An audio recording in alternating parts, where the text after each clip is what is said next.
my first sort of art and technology project, I was a programmer before I started doing this kind of stuff, was ArtCal, which is a self-managed content management system I wrote for artists and galleries. It started because I had a lot of artist friends that said they needed a website, and I knew I did not want to be the person they had to call every time they wanted to update it. So the first one was my friend Meredith Allen. In 2003, she was about to have a photograph featured in the Dave Eggers story in the New Yorker, and we needed to get her website up, and so she was the first one launched in the fall of 2003. Then in 2005 we started, and then in 2006 we launched Foxy Production, which is my first art gallery website. And that was designed in concert with their designer and the gallery to talk about sort of what features an art gallery needs, including exhibitions, artists, smart links between things, so like they get press for a given artist. So if they get press for a given artist, the links show up on the artist page and on the exhibition page. They have private rooms where they can show works to people that aren't live and public on the site itself. And I have about 60 artists that are on the site now, and about 15 art galleries. Probably the most famous person who's using my services is Robert Longo.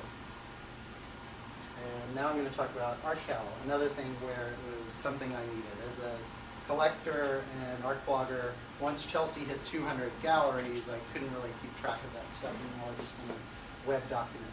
So the first version of ArtCal didn't even have images. It was just basically listings and closing dates, which I wrote in one weekend.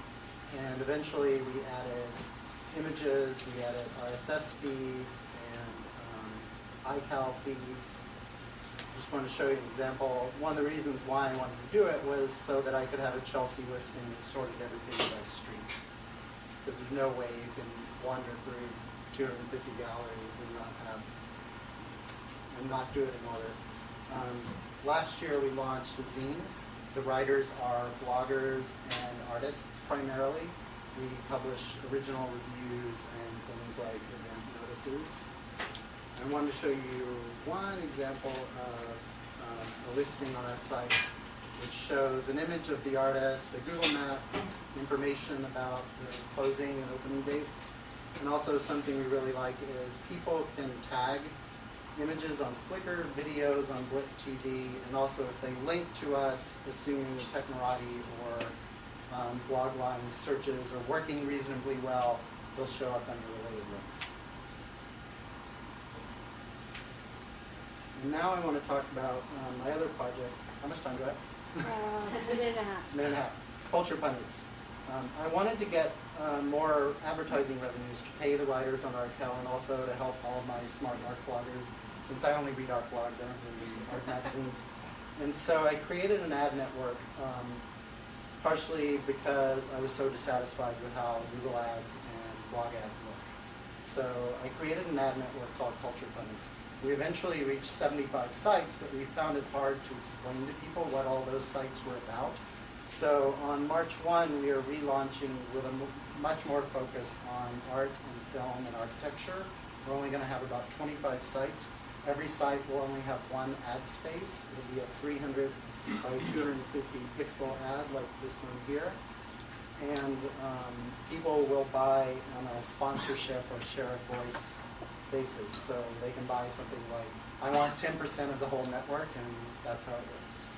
Our advertisers have included MoMA, the Brooklyn Museum, and TechServe, and we're doing a bit of media sponsorship stuff too with Damn Art, their fundraiser this spring, and the Armory show in March.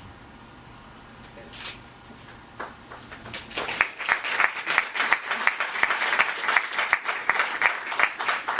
Questions for Barry? Just came in. I should point out that in a way we just kind of hit the Pulitzer Prize. We're going to be running ads also for the Pulitzer Museum for April. Tom helps me run Pulitzer. It's not really a question. I'm curious about the CMS, the content management system.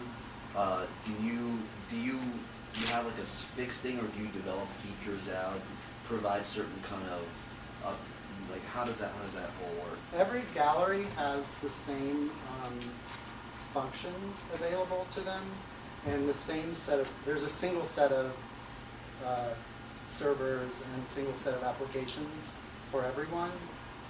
But we can do a reasonable amount. I'm just going to show you two galleries separately so I can. We're quite flexible with the way the templates can work. So this is one art gallery, Foxy Production. This is another art gallery, Galleria Open in Berlin. We don't do custom development generally. We found it possible to run over 15 gallery websites with a single CMS. And part of the appeal is that we don't charge a hell of a lot of money for that. It's $150 a month for hosting. We don't worry about how much bandwidth you use or how much disk space you use. And a lot of people, especially if they compare to somebody like Exhibit E, realize how attractive that is compared to.